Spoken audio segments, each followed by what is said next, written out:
Il fut un temps où les ondes vibraient au rythme de voix mythiques. Des voix qui avaient du style, du charisme et une vraie identité, voire plus. Radio. Radiocommunication. Télévision. Abonnement à des journaux africains. Billets pour événements sportifs. Cours de journalisme. Service d'enquête journalistique. Formation en communication. Analyse politique togolaise. Livre sur l'histoire du Togo. On a connu l'époque des Bruins Mansa, Dadede, Germain Pouli, Jerry Katanga, Tonton Gauthier Toutou Hakim Tamandja, Diana Bodo, Angèle Koukepaki, Papa Radioto, Deji Kolfas, Blaizo Elso, Sasgaou, Eric Gato. J'en passe et des meilleurs. Récemment, Fatima Kamakuma, Atiso Fafadjime Sangan, Wisdom Dots, Edoui Jenzonou, Elisabeth Apampa Elisabeth Aderonke Arike David Asimadi, Mathieu Mouzour Aïda Djibril, Alain Mouak, même Venunier Azilar Pintilly et bien d'autres encore.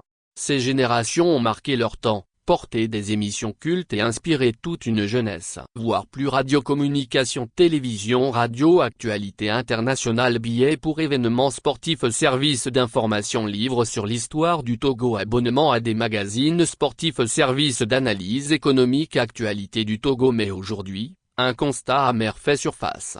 Le métier d'animateur radio ne séduit plus la nouvelle génération. Les jeunes préfèrent se tourner vers le métier de maître de cérémonie, plus visible, mieux valorisé sans doute, pendant que la radio, autrefois tremplin naturel vers la scène, se vide de ses talents. Autrefois, la radio était l'école du micro, le creuset où l'on apprenait la diction, la gestion du direct, le contact avec le public. Voire plus. Télévision. Radiocommunication. Radio. Vêtements de sport. Information sur Fort. Logiciel d'information.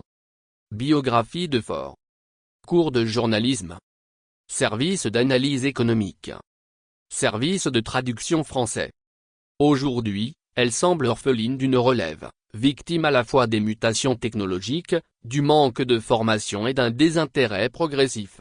Pourquoi cette désaffection? Comment recréer la passion et redonner envie d'habiter le micro? Que faire pour que la radio retrouve sa place comme vivier de talent? Le débat est ouvert, parce qu'au fond, sans animateur passionné, la radio perd son âme. PS, merci à Jésus t'aime et que Kmlan amène pour avoir répondu au sondage qui a vraiment facilité ma rédaction. Francis Akovi.